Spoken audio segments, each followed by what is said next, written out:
අපිට රුපියල් 220කට 230කට ලංකාවට පෙට්‍රල් ලීටරයක් ගේන්න පුළුවන්.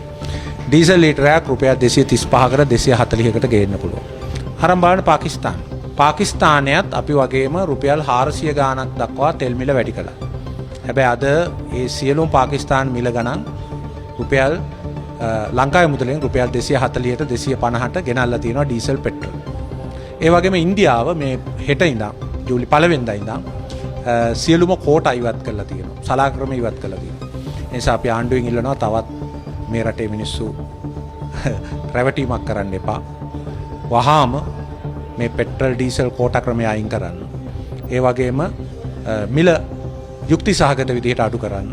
ඒ වගේම එහෙම කරන්න බැරි නම් ඇයි එහෙම වෙලා තියෙන්නේ කියලා අඩු ගානේ මහජනයට කියන්න. මොකද අපි කියනවා තෙල් ගේන්න පුළුවන් අර ගානට කියලා. ඒ කියන්නේ රුපියල් 250ට අඩුවෙන් පෙට්‍රල් ඩීසල් ගේන්න පුළුවන් ලංකාවට. ඒ කියන්නේ ලංකාවට ගොඩ බාන්න පුළුවන්. ඇයි මේ 300 ගණන් 400 ගණන් කියන එකට උත්තර දෙන එක ආණ්ඩුවේ වගකීම. දැන් මේ අවස්ථාවේ රජයේ සේවකයන්ට ගෙවීමේ සහනදායි ගෙවීමේ ක්‍රමයකට හාල් කිලෝග්‍රෑම් 20ක් දෙන්න හදනවා. මේක කොහොමද කරන්නේ? මේ රටේ රජයේ සේවකයින්ට තිබුණනේ රක්ෂණ ක්‍රමවේදයක් අඳුරලා දීලා තිබුණා. රජයේ සේවකයින්ට උපහාර කියලා දුරකථන සම්බන්ධතා ජාලයක් දීලා දුන්නා. අපි රජයේ සේවකයින්ට වියත්පුර කියලා ගෙවල් ව්‍යාපෘතියක් අඳුරලා දුන්නා.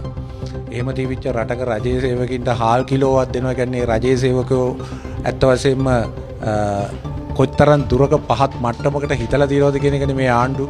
ඒ වගේම අනිත් පැත්තෙන් ආණ්ඩුව රජයේ සේවකයෝ වැටලා තියෙන තත්ත්වය ගැන අවබෝධ කර ගැනීම ගැන සතුටු වෙනවා. ඉතින් ඇත්තටම සිද්ධ වෙලා තියෙන්නේ හාල් ටොන් 1,57,000ක් ගබඩාවල තියෙද්දි ගෙන්නුවා. මේ ආණ්ඩුවේ වෙළඳැමති ගෙන්නලා ඒ හරහා මේ රටේ ගොවියන්ට අද වී විකුණ ගන්න බැරි තත්ත්වයකට පත් කළා. ඒකට සම්පූර්ණයෙන්ම වක් කියන්න ඕනේ මේ ආණ්ඩුව. දැන් ඒ කාලේ ආණ්ඩුව කිව්වේ පිටකොටුවේ හාල් මුදලාලි කියලා. තමකුත් අද පිටකොටුවේ හාල් මුදලාලිලා තමයි සම්පූර්ණම හාල් වෙළඳාම පාලනය කරන්න අපේ ජනතාවට සහගහන බදු අය කරලා ආහාරවලට හාල් ඇතුළු මේ මහා පීඩනය ලබා දීලා තියෙන්නේ. ඒ වගේම ගොවියට යුක්තිසහගත මිලක් ලබා නොදෙන්න ඒ දෙපැත්තම කළමනාකරණය වෙලා නැත්තේ ආණ්ඩුවට එවැනි වැඩපිළිවෙලක් විශේෂයෙන්ම කෘෂිකර්ම ඇමතිට හා ජනාධිපතිට හා වෙළඳ ඇමතිට නැති නිසායි.